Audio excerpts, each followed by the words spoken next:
So today we're going to be talking about ethical decision making. I think it's a really important and interesting topic. Uh, Somebody asked if they could leave class a little bit early. The answer is always yes. So attendance is not required in this class. Even on discussion days, if you can't make it for a discussion day, just participate in the online discussion and you'll get your points that way.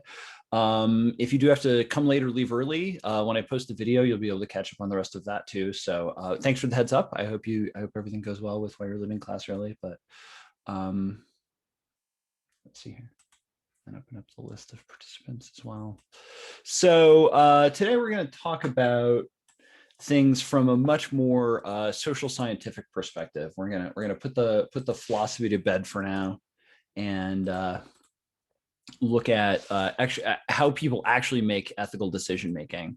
And that's an important point we're going to make when we look at the framework for understanding ethical decision making. And then I actually have there are just a couple of really awesome TED Talks, and you may have seen one or both of them. Most of you will not have seen both of them. In fact, a good number of you will not have seen either of them. So I'll play them both and discuss. The first is it's gonna be part of where I try to urge you to change your focus from looking at individual ethics to a focus on systems. There are huge differences in how we look at ethical systems intuitively. I mean, the ethical decision-making process intuitively versus what I think we should be looking at. Intuitively, we look more at individuals, but in fact, we actually should be looking much more at systems. I think the systems are just a much more relevant way to tackle this issue. And then we're going to look at behavioral economics and cheating. It turns out that there's a lot of predictable variables that shape. Oh, that's not what we're looking for. There's a lot of predictable variables that shape how we should go about pulling up the ethical standards within a corporate culture. And Dan Ariely is going to help us get there. And then I hope that name rings a bell, because behavioral economics is important and interesting, and he's one of the leading scholars for that. So first, what do I mean when we talk about ethical decision making, and what's a framework for that? For this, I simply mean the textbook chapter on this count. It's very it's unlike the last chapter when I was talking about this graphic, don't do that. Here's a different one. In this case, I love this graphic from the textbook. I think it's super, super helpful. So when we look at what leads to business ethics evaluations and intentions, and thus leads to ethical or unethical behavior, there are four different sort of primary independent variables that we're looking at that contribute to what adds up to ethical or unethical decision making. These are ethical issue intensity, individual factors, organizational factors, and opportunity. I just want to say a brief word about ethical issue intensity, which is that we have different perceptions about whether there's an ethical question in play, and whether that ethical issue is important to consider as an ethical issue and a real problem versus a minor problem. Now, the thing I really want to highlight about ethical issue intensity in this model is that sorry, excuse me, it's a little chilly in my house right now. I'm going to put on a jacket. The really important thing to note about ethical issue intensity is that this is a subjective, this is in the eye of the beholder. So if you are getting ill-gotten gains at work from a supervisor who's sticking their hand in the till on your behalf, and you don't realize it, you just think you're getting bonuses, but it turns out that the supervisor is fudging the numbers to make those bonuses happen. There's a real ethical issue, and it involves you. You just have no idea. And so you have zero ethical issue intensity there because you don't know. You have no idea that there's an ethical problem there. And that illustrates what I mean when I say ethical issue intensity is subjective. It's in the eye of the beholder. So don't look for objectively how big of an ethical problem is it. Instead, ask, what does this person know? How do they feel about it? How anxious are they about it, or are they comfortable with it? Those sorts of questions help flesh out whether there's a highly intense issue or a low intensity issue. The textbook is really great, actually, at putting you in the place of a lot of people who are dealing with high intensity ethical issues, especially in the context of those the chapter leads where they set up those ethical dilemmas. Every single one of those that I can think of, and I'm pretty sure all of them, they're really good at setting up an intensely problematic ethical situation for you, and therefore help illustrate something with high ethical issue intensity. Then we have individual factors. This is this person going to believe that this is consistent with versus divergent from their personal moral framework? As well as how anxious are they about their financial situation. For instance, if there's an opportunity to gain a little bit of money themselves in an unethical way, and other sorts of factors that are very specific to that individual. And then I'm going to spend the bulk of the lecture today talking about organizational factors and opportunity, because I actually think that those are the biggest realm to talk about here versus the individual factors, which again are our first instinct. Now, it's important to keep in mind that this is an empirical framework. It's not a normative framework. It's an empirical framework. What do I mean by that? A normative or philosophical framework asks and answers the question, what should you do? And it's a way of answering that question in the form of you should do X. So when you think normative in this sense, think the philosophers, right? Socrates and Confucius and Kant, right? We've got, guidelines for the ways that you should or should not behave. But this framework that we're looking at in this chapter, for understanding ethical decision making, the question is empirical. In other words, what actual decisions do actual people make in actual circumstances? And so instead of philosophy, we're looking at psychology, we're looking at anthropology, sociology, communication. We're looking at the social sciences to answer empirical questions about what people actually will do. So instead of Socrates or Confucius, a role model here is the kid at the marshmallow test. Right. We will talk about the marshmallow test. I assume you've all heard about the marshmallow test. There's actually a different lesson from the marshmallow test than the one you think you know, that I think is an important modification that's consistent with a lot of what I'm saying today.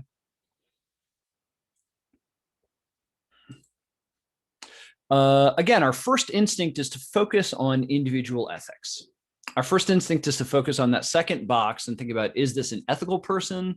And then can we set this person up such that they're financially secure enough that they don't have sort of strong motivation to engage in unethical behavior? Which actually, believe it or not, that is why well, but that's a systems question. So we'll bracket that for now. But just how good a person are you is our first answer, is our first instinct that we reach for in looking at this framework.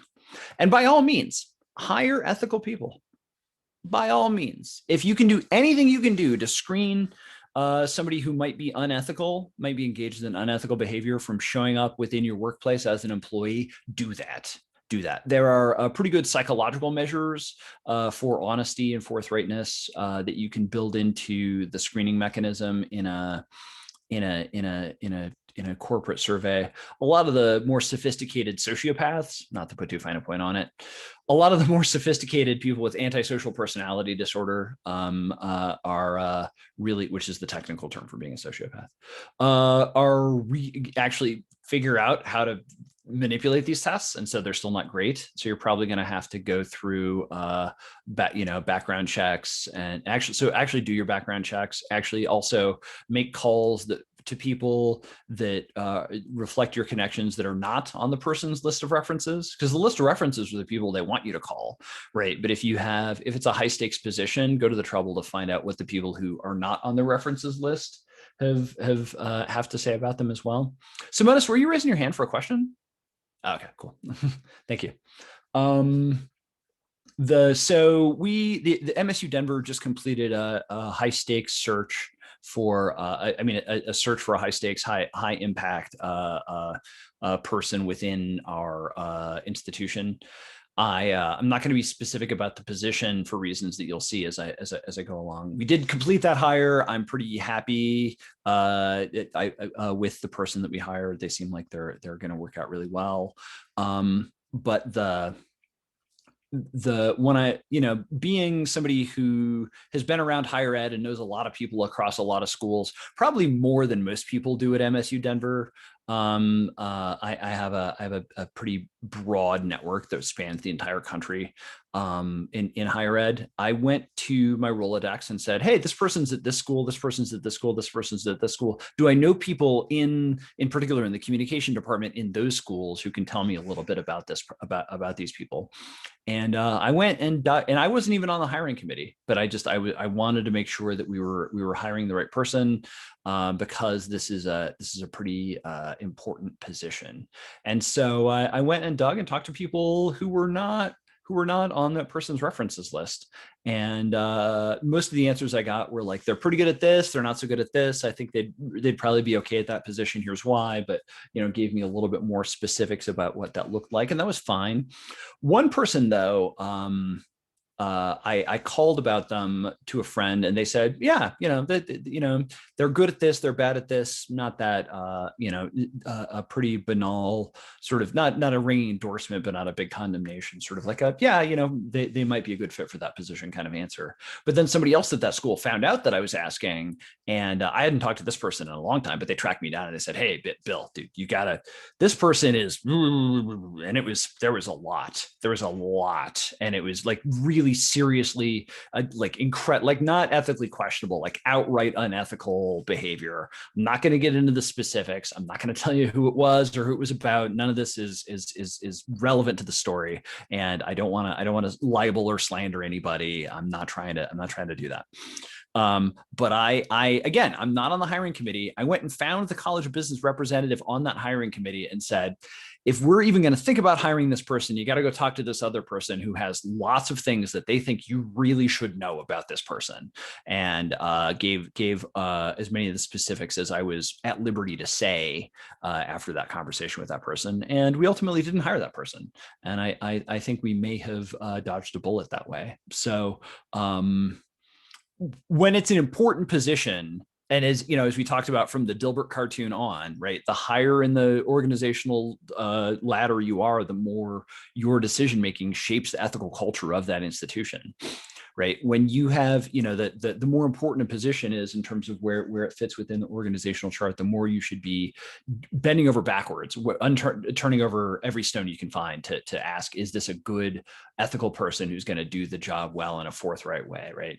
Because like competent is different than ethical, right? Has succeeded is different than will be consistent with the ethical organizational culture you're trying to build.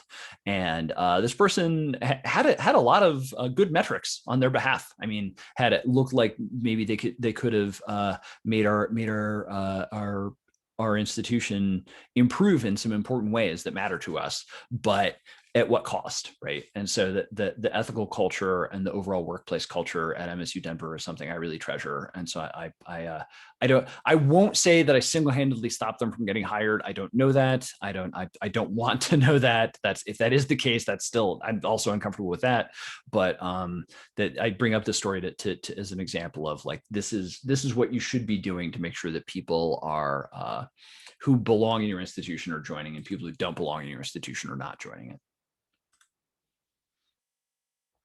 Right. And when we think about individual ethics, we often think about it from like the perspective that's the standard understanding of the marshmallow experiment. That's the standard understanding of the marshmallow experiment. Now, what do I mean by that? Well, the standard lesson is that it shows, oh, wait, before we get that, I know a good number of you know about the marshmallow experiment. And so I'm going to ask for a volunteer to give a brief sort of 30, 45-second explanation of it, just to make sure that we're all on the same page. Would any volunteer like to jump in and say something? Simonis, yes, please. Yeah, the marshmallow experiment is the experiment of reward, like short-term reward versus long-term reward. A child is given, put one marshmallow in front of them, said if you wait, I can't remember the exact time, a certain amount of minutes, without eating this marshmallow, you will get a second one. So, if you're patient and you focus on long-term goals, you get double the marshmallows. And yeah, then they're just kind of left alone in the room to make the decision without supposedly being watched, without to make a decision on their own. Sure. And what are the what happens to those kids later? Do you remember that part? I don't remember the exact setting, but I think they looked at the kids like as throughout like 10, 15 years later as they went through their high school and into the professional career. And I think there was some metrics that like honesty and integrity were rated higher with the ones who waited for a double marshmallow versus the ones who cashed out early. Yes. Yeah, that's all right. That's all basically the lesson that we found there.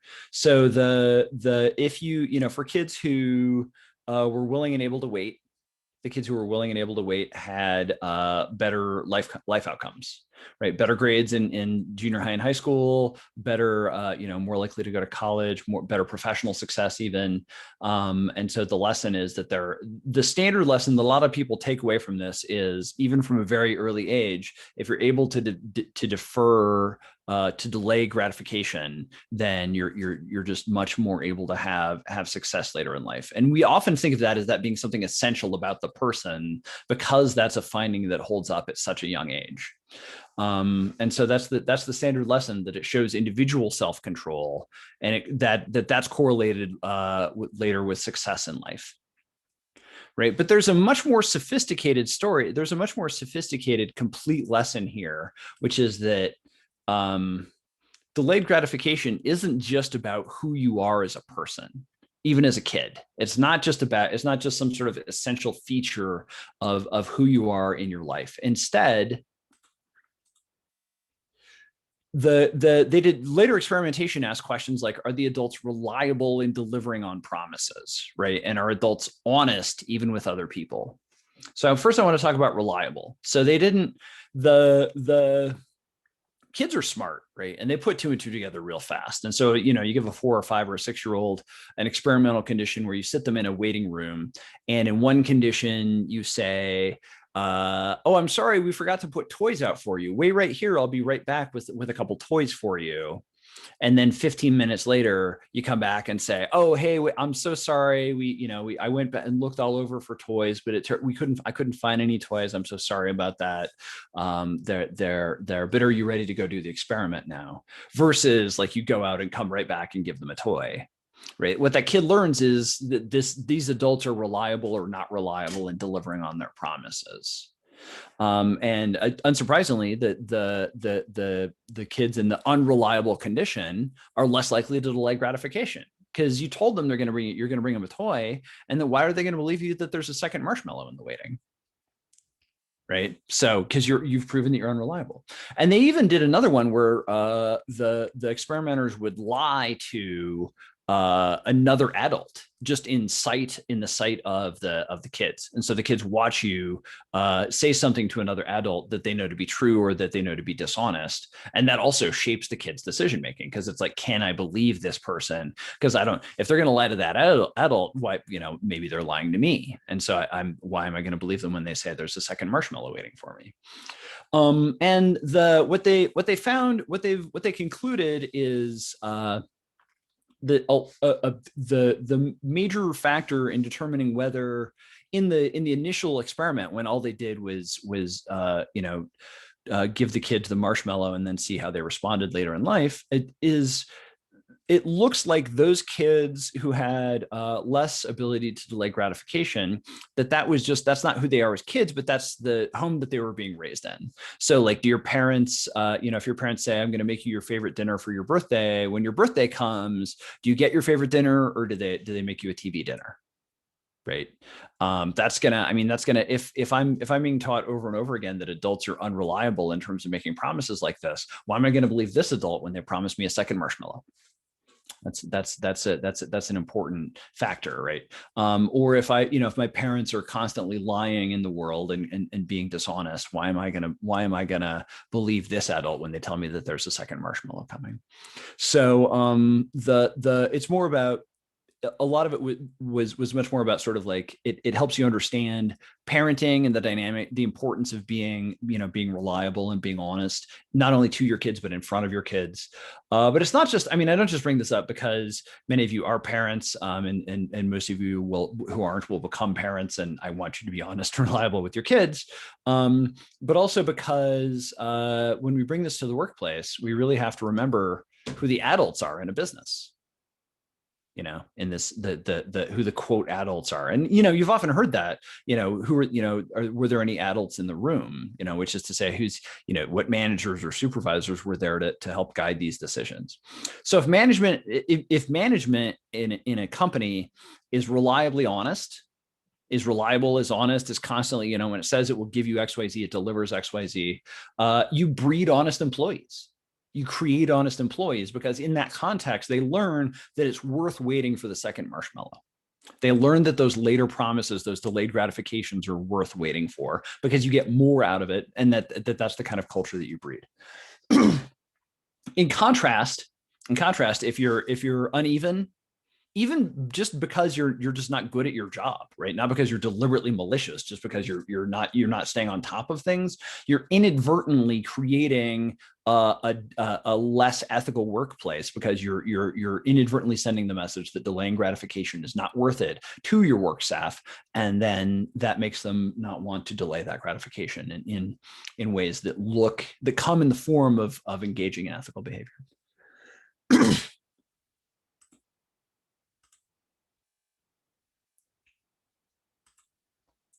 So I'm going to pull up a, oh, that's not what I wanted. There we are. That's the one I wanted. So there's chemical hooks in heroin. Imagine all. So I'm going to drag this over to this screen.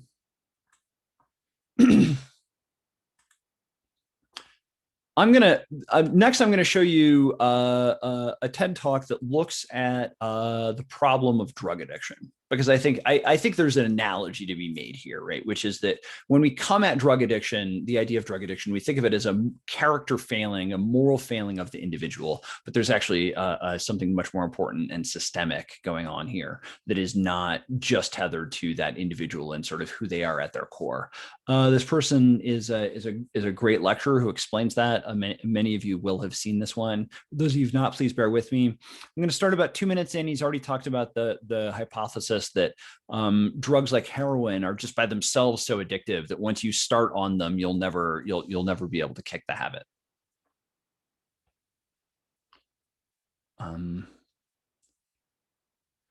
Did you, by the way, when I played a little bit, were you able to hear the sound? Yes. Okay, cool. Subtitles on. Okay, and go. All of you for 20 days now went off and used heroin 3 times a day. Some of you look a little bit more enthusiastic than others at this prospect. Well, now we can't hear it, Professor.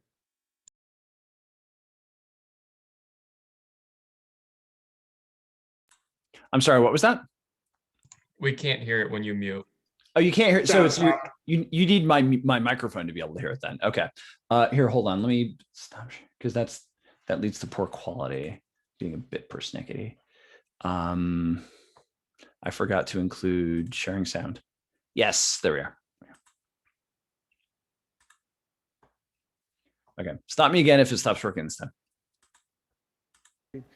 We think because there are chemical hooks in heroin, as you took it for a while, your body would become dependent on those hooks, you'd start to physically need them, and at the end of those 20 days, you'd all be heroin addicts, right? That's what I thought.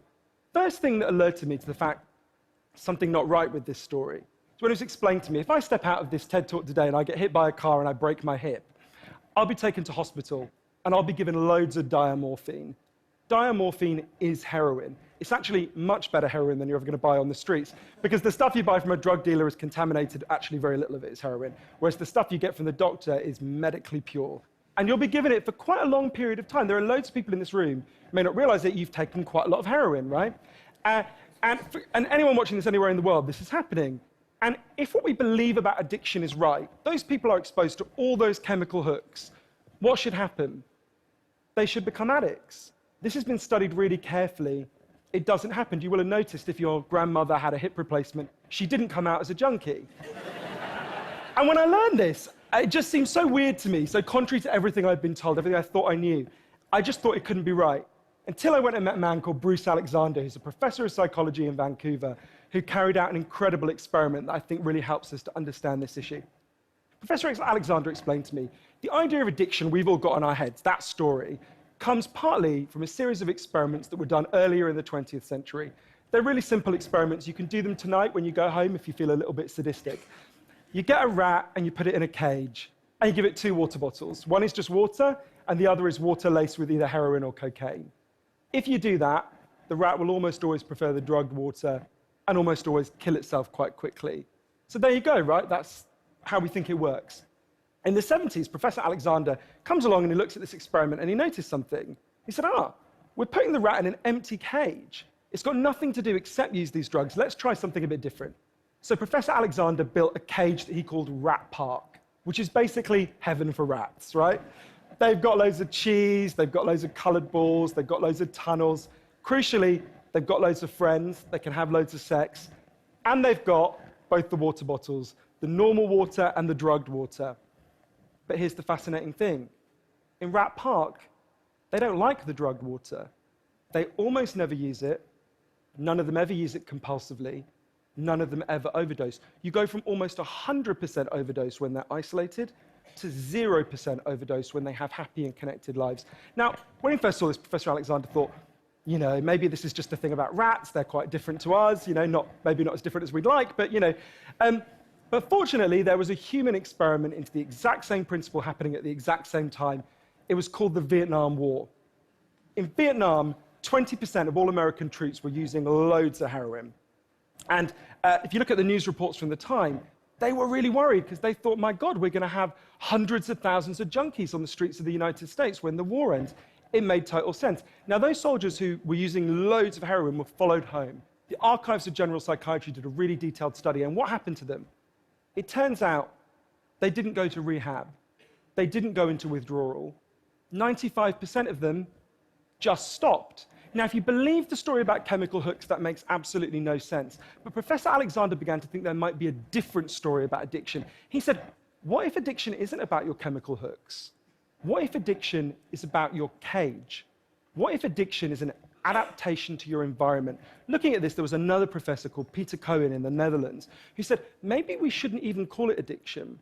Maybe we should call it bonding. Human beings have a natural and innate need to bond. And when we're happy and healthy, we'll bond and connect with each other. But if you can't do that because you're traumatized or isolated or beaten down by life, you will bond with something that will give you some sense of relief. Now, that might be gambling, that might be pornography, that might be cocaine, that might be cannabis, but you will bond and connect with something because that's our nature. That's what we want as human beings.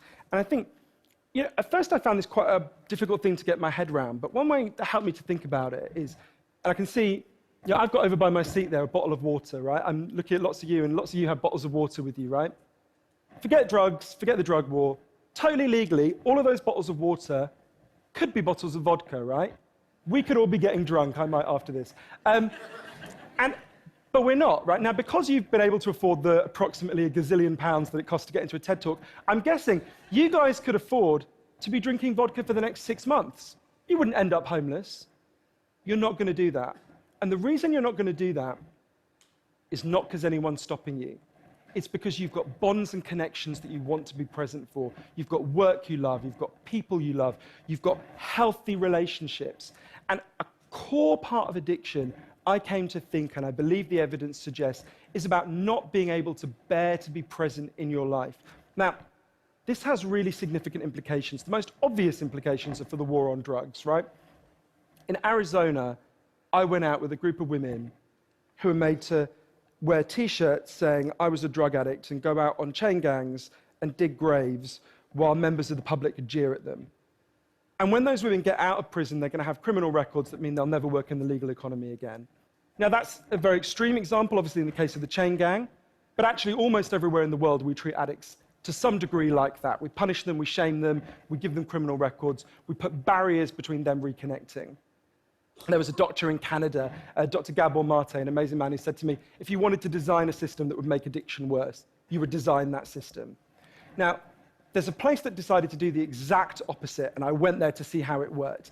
In the year 2000, Portugal had one of the worst drug problems in Europe. 1% of the population was addicted to heroin, which is kind of mind-blowing. And every year, they tried the American way more and more. They punished people and stigmatized them and shamed them more. And every year, the problem got worse. And one day, the Prime Minister and the leader of the opposition got together and basically said, look, we can't go on with a country where we're having ever more people becoming heroin addicts. Let's set up a panel of scientists and doctors to figure out what would genuinely solve the problem. And they set up a panel led by an amazing man called Dr. João Goulão to look at all this new evidence. And they came back and they said, decriminalize all drugs, from cannabis to crack. But, and this is the crucial next step, take all the money we used to spend on cutting addicts off, on disconnecting them, and spend it instead on reconnecting them with the society.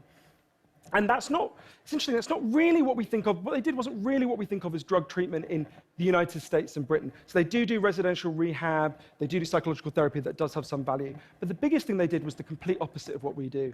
A massive program of job creation for addicts and microloans for addicts to set up small businesses. So say you used to be a mechanic. When you're ready, they go to a garage and they'll say, if you employ this guy for a year, we'll pay half his wages. The goal was to make sure that every addict in Portugal had something to get out of bed for in the morning. And when I went and met the addicts in Portugal, it's fascinating. What they said is, as they rediscovered purpose, they rediscovered bonds and relationships with the wider society. It'll be 15 years this year since that experiment began, and the results are in. Injecting drug use is down in Portugal, according to the British Journal of Criminology, by 50%, 50%. Overdose is massively down. HIV is massively down among addicts. Addiction in every study is significantly down. One of the ways you know it's worked so well is that almost nobody in Portugal wants to go back to the old system. Now, that's the kind of political implications. I actually think there's a layer of implications to all this research below that. You know, we live in a culture where people feel really increasingly vulnerable to all sorts of addictions, whether it's to their smartphones or to shopping or to eating. You know, before these talks began, you guys know this, that we were told we weren't allowed to have our smartphones on. And I have to say, a lot of you looked an awful lot like addicts who were being told their dealer was going to be unavailable for the next couple of hours. And yeah, a lot of us feel like that. And it might sound weird to say, oh, you know, I've been talking about how disconnection is a major driver of addiction. It might be weird to say it's growing because you think, well, we're the most connected society there's ever been, surely. But I increasingly began to think that the connection we have, the connections we have, we think we have, are like a kind of parody of human connection. If you have a crisis in your life, you'll notice something.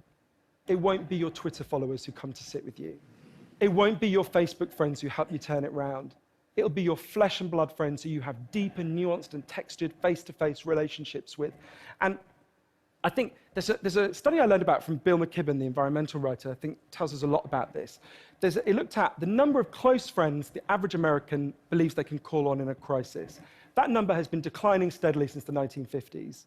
The amount of floor space an individual has in their home has been steadily increasing. And I think that's like a metaphor for the choice we've made as a culture, right? We've traded floor space for friends, we've traded stuff for connections, and the result is that we are one of the loneliest societies there has ever been. And yet, Bruce Alexander, the guy who did the Rat Park experiment, says, we talk all the time in addiction about individual recovery, and it's right to talk about that, but we need to talk much more about social recovery. Something's gone wrong with us, not just as individuals, but as a group. And we've created a society where, for a lot of us, life looks a whole lot more like that isolated cage and a whole lot less like Rat Park. But if I'm honest, this isn't why I went into it, right? I didn't go in to discover the political stuff, the social stuff. I wanted to know how to help the people I love. And when I came back from this long journey and I'd learned all this, I looked at the addicts in my life, and if you're really candid, it's hard loving an addict, and there's going to be lots of people who know in this room you're angry a lot of the time. And I think one of the reasons why this debate is so charged is because it runs through the heart of each of us, right? Everyone has a bit of them that looks at an addict and thinks, I wish someone would just stop you. And the kind of script we're told for how to deal with the addicts in our life is typified by, I think, by the reality show Intervention. If you guys haven't seen it, I think everything in our lives is typified by reality TV, but that's another TED Talk. If you've never seen the show Intervention, it's a pretty simple premise. You get an addict, all the people in their life, gather them together, and say, if you don't shape up, confront them with what they're doing, and they say, if you don't shape up, we're going to cut you off, right? So what they do is they take the connection to the addict and they threaten it. They make it contingent on the addict behaving the way they want. And I began to see why that approach doesn't work. And I began to think that almost that's like the importing of the logic of the drug war into our private lives. So I was thinking, well, how can I be Portuguese, right? And what I try to do now, and I can't tell you I do it consistently, and I can't tell you it's easy, is to say to the addicts in my life that I want to deepen the connection with them, to say to them, I love you whether you're using or you're not. I love you whatever state you're in. And if you need me, I'll come and sit with you because I love you and I don't want you to be alone or to feel alone. And I think the core of that message, you're not alone, we love you, has to be at every level of how we respond to addicts, socially, politically, and individually. For 100 years now, we've been singing war songs about addicts. I think all along we should have been singing love songs to them, because the opposite of addiction is not sobriety. The opposite of addiction is connection. Thank you.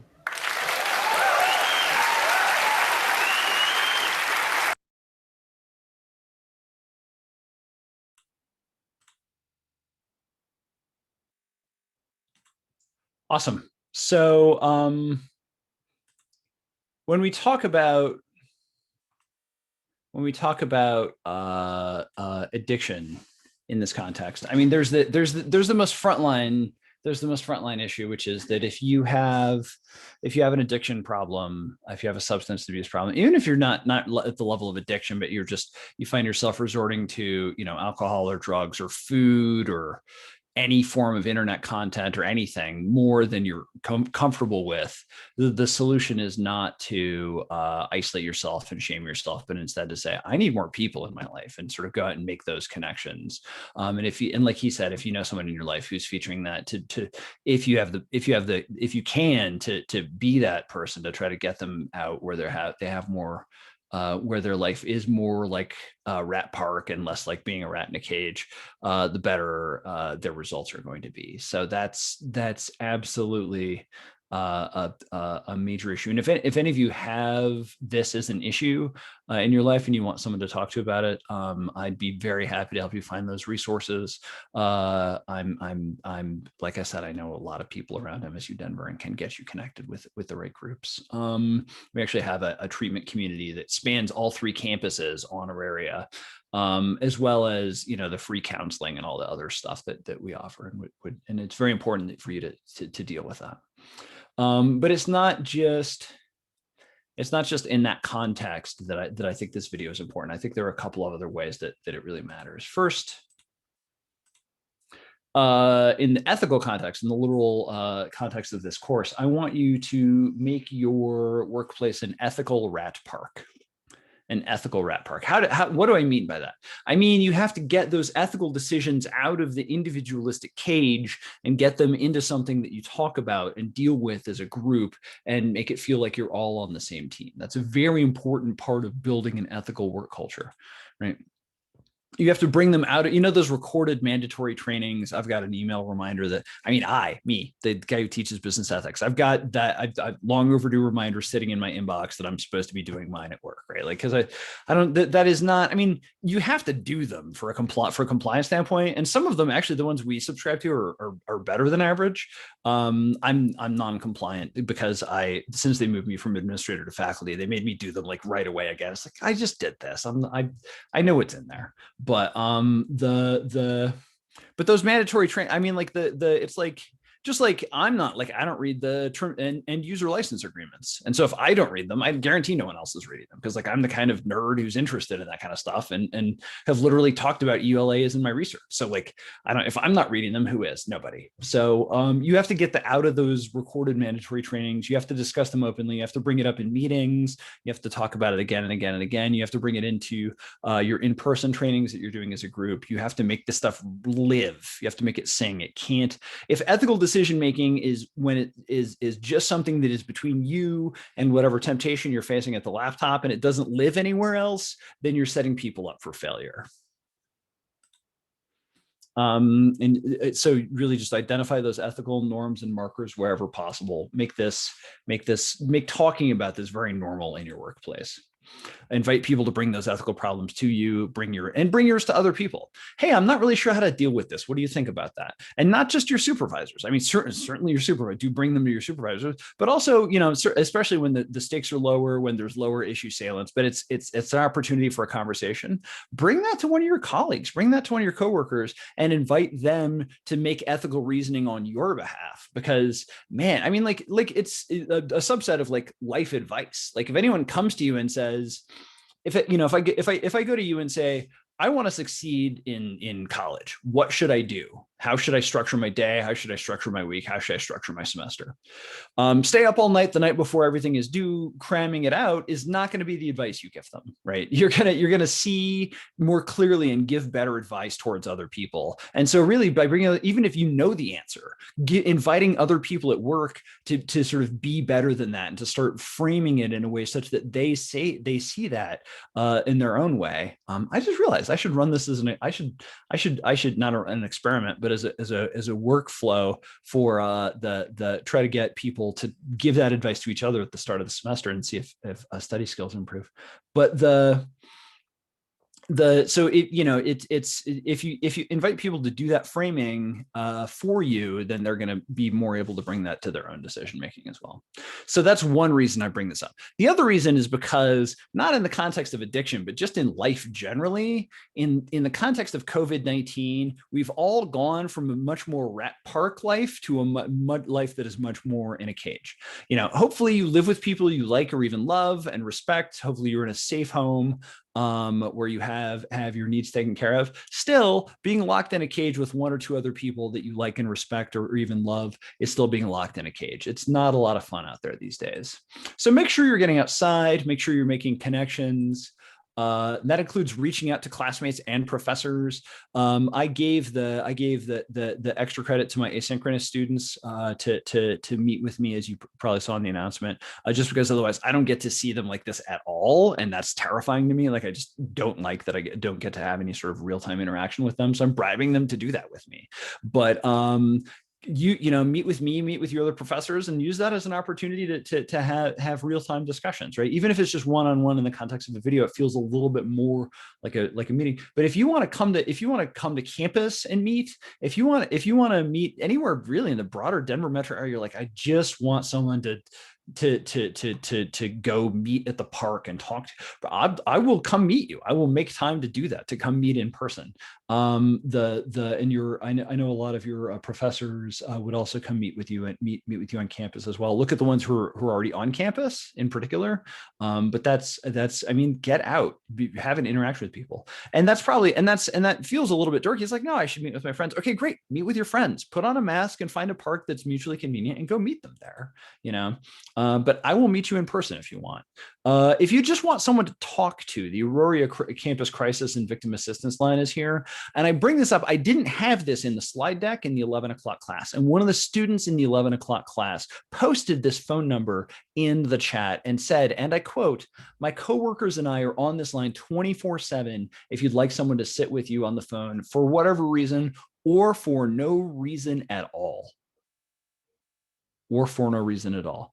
That's a nice resource. That's a nice resource to have. So whatever being more connected looks like for you in the age of COVID, please make the time to do that. Give yourself permission to you're not just a studying and working and sleeping and eating, although also make sure you're sleeping and eating. You're not just a studying and working thing. You're a mammal. You have to treat yourself like a mammal and get more of those connect. I mean, it's still some nominally winter. It's amazing outside. Get out there, get some sunshine, meet some people.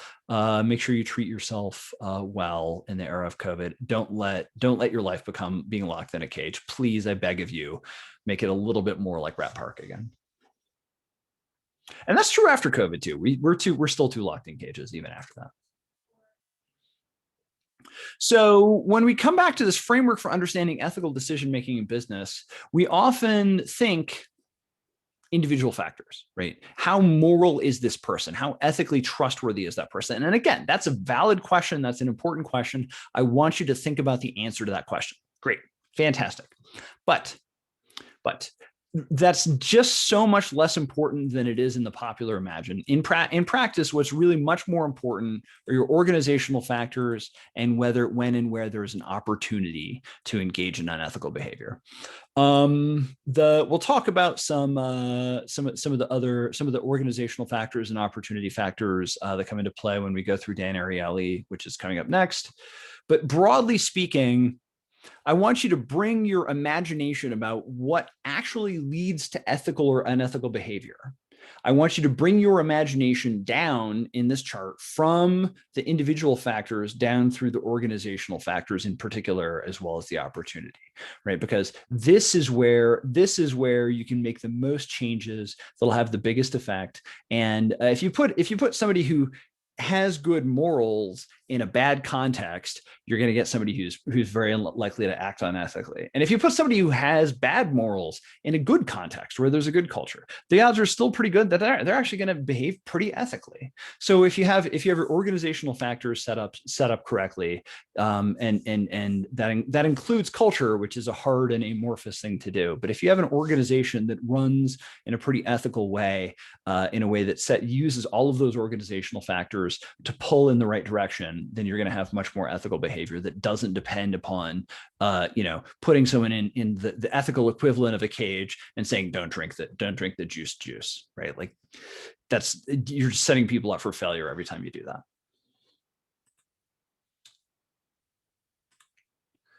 So, which brings us to the topic of behavioral economics and cheating. Now, I'm a huge fan of Freakonomics.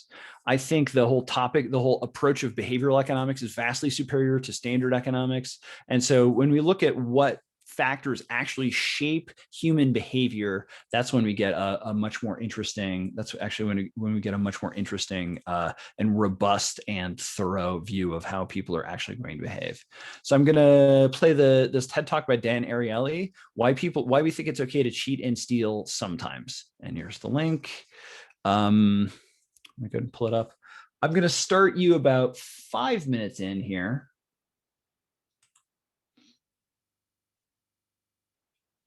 There. I'm going to start you.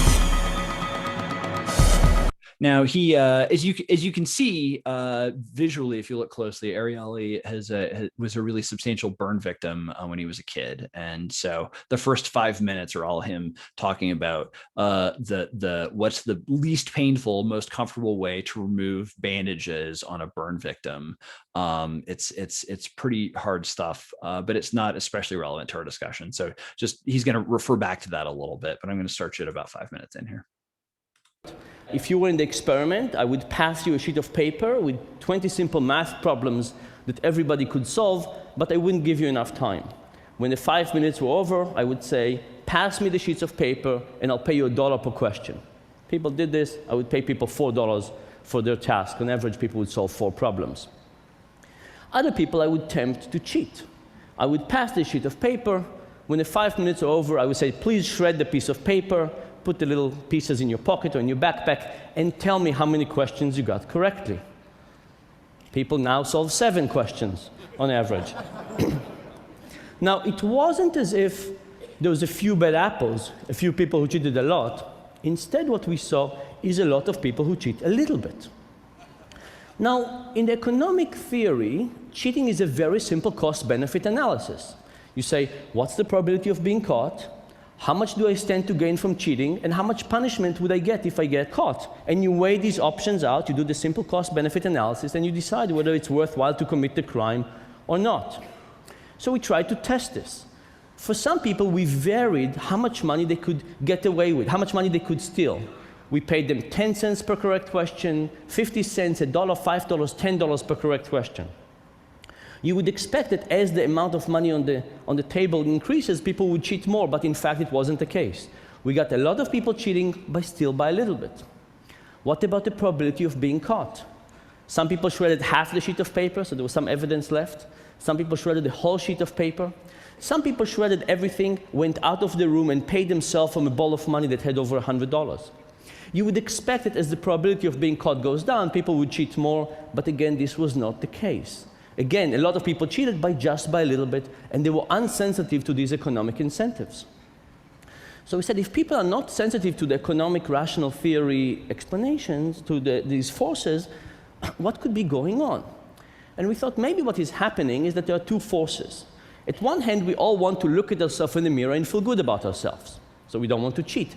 On the other hand, we can cheat a little bit and still feel good about ourselves. So maybe what is happening is that there's a level of cheating we can't go over, but we can still benefit from cheating at a low degree as long as it doesn't change our impressions about ourselves. We call this like a personal fudge factor. Now, how would you test a personal fudge factor? Initially, we said, what can we do to shrink the fudge factor? So we got people to the lab, and we said, we have 2 tasks for you today. First, we asked half the people to recall either 10 books they read in high school or to recall the 10 commandments. And then we tempted them with cheating. Turns out the people who tried to recall the 10 commandments, and in our sample nobody could recall the 10 commandments, but those people who tried to recall the 10 commandments, given the opportunity to cheat, did not cheat at all.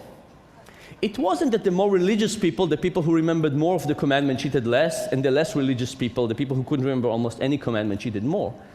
The moment people thought about trying to recall the 10 commandments, they stopped cheating. In fact, even when we give self-declared atheists the task of swearing on the Bible and we give them a chance to cheat, they don't cheat at all. Now, 10 commandments is something that is hard to bring into the education system, so we said, why don't we get people to sign the honor code? So we got people to sign. I understand that this short survey falls under the MIT honor code. Then they shredded it, no cheating whatsoever. And this is particularly interesting because MIT doesn't have an honor code.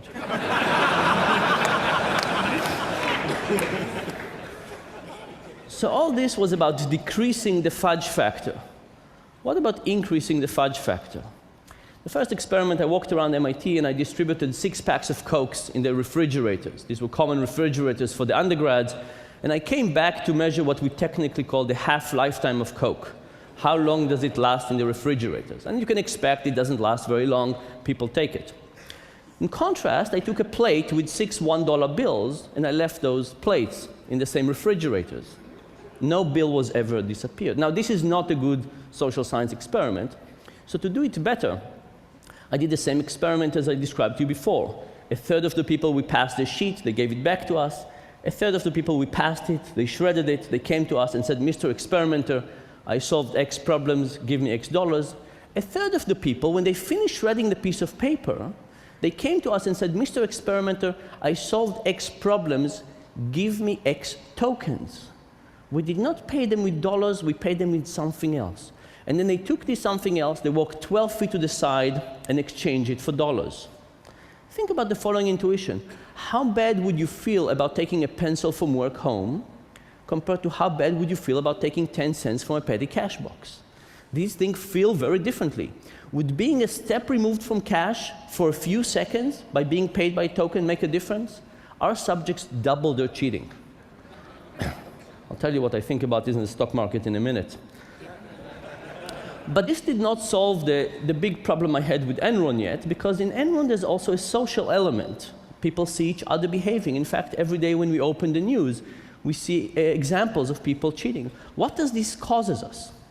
So we did another experiment. We got a big group of students to be in the experiment, and we prepaid them. So everybody got an envelope with all the money for the experiment, and we told them that at the end, we asked them to pay us back the money they didn't make. Okay? The same thing happens when we give people the opportunity to cheat. They cheat just by a little bit, all the same. But in this experiment, we also hired an acting student. This acting student stood up after 30 seconds and said, I solved everything. What do I do now? And the experimenter said, if you finished everything, go home. That's it. The task is finished. So now we had a student, an acting student, that was a part of the group. Nobody knew it was an actor. And they clearly cheated in a very, very serious way. What would happen to the other people in the group? Will they cheat more or will they cheat less? Here is what happens. It turns out it depends on what kind of sweatshirt they're wearing. Here's the thing. We ran this at Carnegie Mellon in Pittsburgh. And at Pittsburgh, there are 2 big universities, Carnegie Mellon and University of Pittsburgh. All of the subjects sitting in the experiment were Carnegie Mellon students. When the actor was getting up, was a Carnegie Mellon student, he was actually a Carnegie Mellon student, but he was a part of their group, cheating went up. But when he actually had the University of Pittsburgh sweatshirt, cheating went down.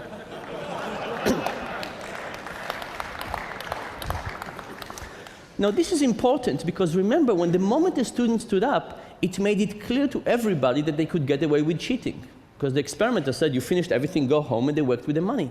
So it wasn't so much about the probability of being caught again, it was about the norms for cheating. If somebody from our in-group cheats, and we see them cheating, we feel it's more appropriate as a group to behave this way.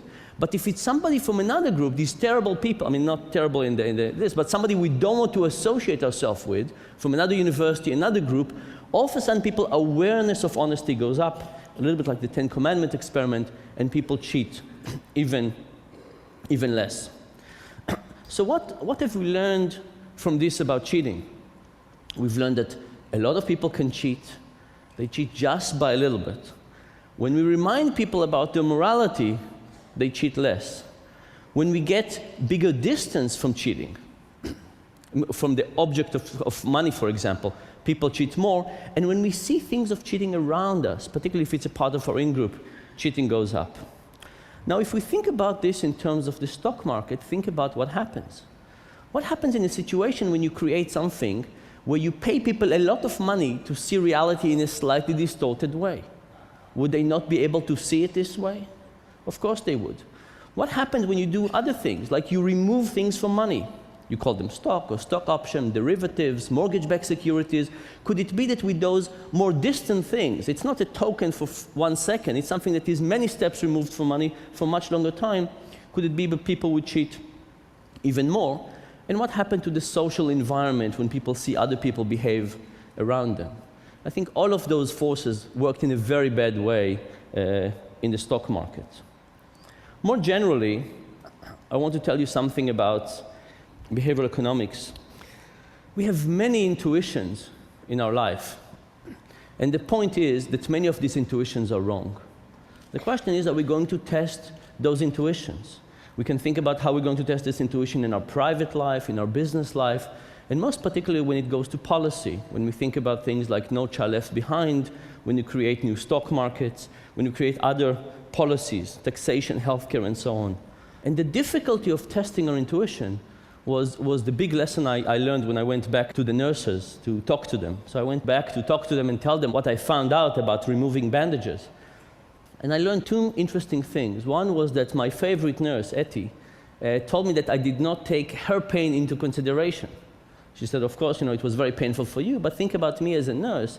Removing the bandages of somebody I liked and had to do it repeatedly over a long period of time, creating so much torture was not something that was good for me too. And she said maybe part of the reason was that it was difficult for her. But it was actually more interesting than that, because she said, I did not think that your intuition was right. I thought my intuition was correct. So if you think about all of your intuitions, think about it's very hard to believe that your intuition is wrong. And she said, given the fact that I thought my intuition was right, she thought her intuition was right, it was very difficult for her to accept doing a difficult experiment to try and check whether she was wrong. But the fact, this is the situation we're all in all the time. We have very strong intuitions about all kinds of things. Our own ability, how the economy works, how we should pay school teachers. But unless we start testing those intuitions, we're not going to do better. And just think about how better my life would have been if these nurses would have been willing to check their intuition, and how everything would have been better. We would just start doing more systematic experimentation of our intuitions. Thank you very much.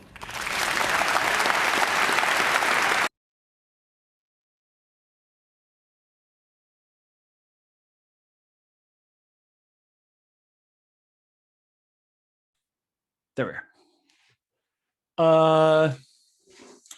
So I like that talk a lot. I think there's a lot of fun stuff happening there. My favorite part is the Carnegie Mellon versus Pitt sweatshirts part of the story. or that the MIT doesn't have an honor code, right? That's good stuff. That's good stuff. And it's all part of Ariely. You may recall, he has a book by this title, Predictably Irrational. Predictable irrationality is a really huge part of behavioral economics, which is it's a critique. It's a step back from the standard understanding of how of human incentives and how people behave. There's this set of ideas we might call Homo economicus, which is the economically rational human being. That is a really terrible model for explaining human behavior. We are not consistently rational at all in a standard economic sense. It should not, I mean, there's no rational reason that it should be any different if it's a Carnegie Mellon student or a Pitt student. It's like the answer should be, oh, I can get away with cheating, and then rationally act in light of that. But the I identify with that person versus I'm opposed to that person. I mean, and here it could be, MSU Denver versus UC Denver, although that's a little bit less of a rivalry. Maybe if you were at CU or CSU, then using the opposite teams sweatshirt would be even more effective. So we have a lot of is that a thumbs down to both? And I went to CSU. It's a fine school. Steve Older, also a fine school. I'm really glad I teach at MSU Denver. I think we've got a lot of cool stuff going on. Right. So if we want to understand how people behave, we can't assume rationality in the standard economic sense. That's just a terrible way to understand human behavior. Cheating, right, more specifically, has a lot of interesting findings here, right? And the most important one, if you walk away from with nothing else from this lesson today, I hope you remember that this is that unethical behavior at the office is not about a few immoral people, but about the systems that shape behaviors. Unethical behavior at work is not about immoral individuals, typically, and it's much more typically about the systems that shape behaviors. And lots of people cheat a little. It's incredibly common to cheat a little. I want to talk, think about the stonk situation, right? Now there's a whole lot that came out of that, and I'm not going to accuse the people who on the Reddit boards of sort of collectively pump and dumping or anything. I don't think there's there's no good case there from an SEC standpoint, but there is a great business ethics point that came out of that, which is the problem of front running, which is that Robinhood was selling the data about who's buying and selling stocks to major institutional investors. And those folks were using that data to go out and make those transactions just before the ordinary end user, the ordinary subscriber for sites like Robinhood, to be able to, if you're going to buy a stock and I'm an institutional investor that sort of gets that click that you're going to go buy 100 shares of Best Buy. Well, I'm going to go buy them first, and then I can charge you a few more cents for them than you were going to pay. And I know that market is there because I get that data just before your transaction closes, and I get that few cents per share, and you multiply that by a whole like millions and millions of shares of stock. Pretty soon I'm making a lot of money that more than pays for that subscription that I paid to Robinhood to get that money. That's called front running.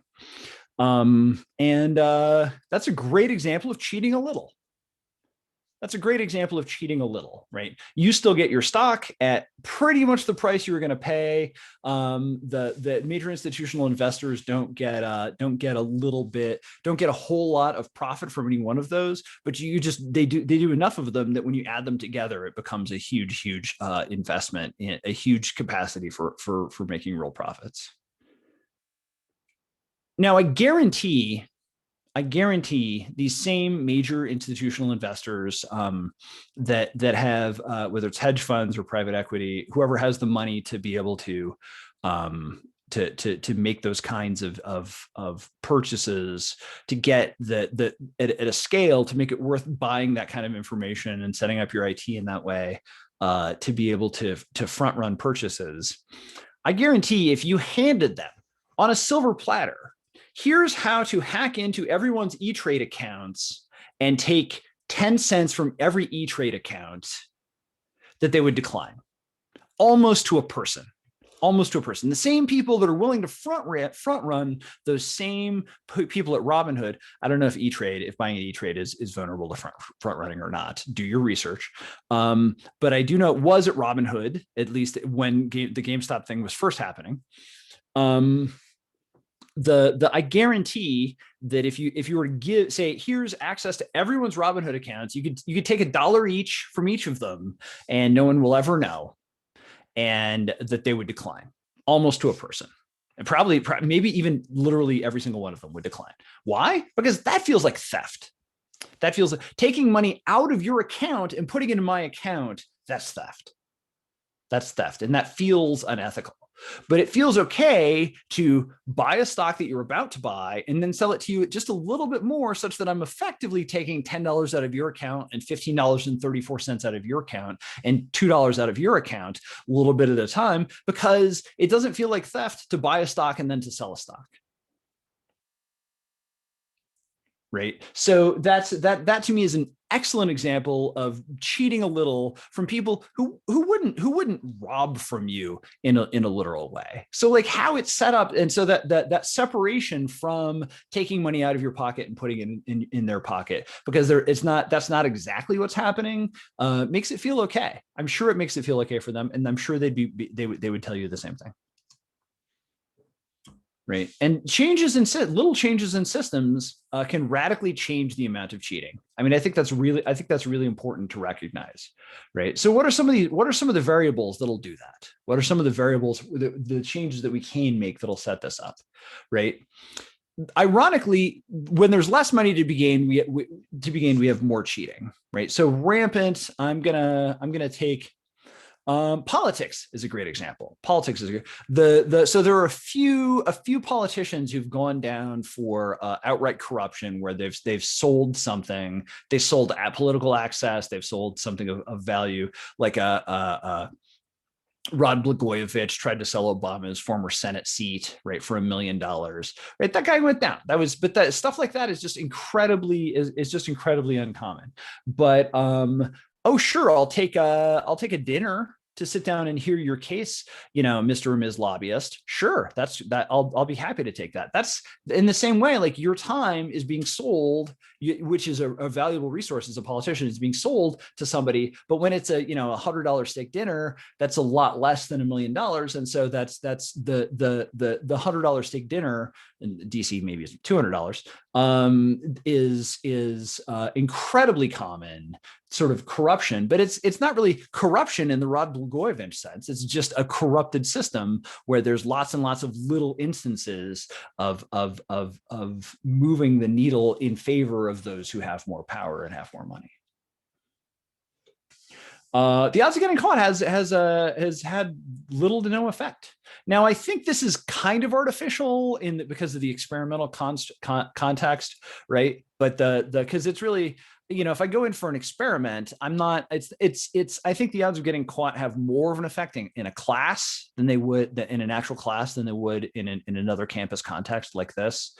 But the fact that he found no effect is substantial. Is really meaningful to me. So making it more likely that people will get caught is just not that helpful. To apply a problem from the previous video to this one, think about drug dealing. Like everyone who deals drugs for any real period of time expects to get caught. Right? They're not. I mean, they think they always think they can get by this time or that. But if they're realistic, they know that over time, if you sell selling weed, even when it was illegal, maybe you could get away with that. Obviously, we don't have to worry about that here in Colorado anymore. But any drugs that were worth the police's time, which is most anything else, if you sell it for long enough, you're going to get caught, and that's just widely known. That's just incredibly widely known. And so people still sell drugs anyway. And so the more police you throw at it, the more arrests you throw at people, it doesn't have any effect on whether people are willing and able to sell drugs, except that it changes how much supply is around and therefore changes the economic incentives. But it doesn't, just knowing that you're going to get caught isn't sufficient discouragement from doing that. The morality preface for me, this is amazingly huge. This is amazingly huge. I hypothesize that if the IRS made one small change in their paperwork, the tax cheating would go down dramatically. That we'd see something like a 10 or 30 or 50% drop in ordinary, typical family cheating on your 1040. And that is, if you take at the bottom right now on the 1040, you say, I certify that everything that I've just done here is true. Great. But you've already made those decisions. You've already put those numbers in the spreadsheet. You've already put those numbers in the form. If you took that oath and put it at the beginning of the 1040, and made people say, everything I'm going to do here will be fair and honest and above board and completely compliant with the law. I guarantee tax cheating would go down way more than whatever it would cost them to rearrange their paperwork that way. I guarantee it would happen. So that to me is one example of where putting morality up front is going to be really important. So this is also something that you could deploy at the workplace, right? So anytime you're sending somebody into a circumstance where they're going to, that they're going to be tempted by potential unethical behavior before the temptation is with them, not after. Because again, chance of getting caught, not an especially helpful variable, right? But before the temptation is going to hit, and then even like as you're onboarding people, and then as a regular process, make people sign, or state or affirm in some way that they're going to engage in ethical behavior, right? Make them take an oath or something.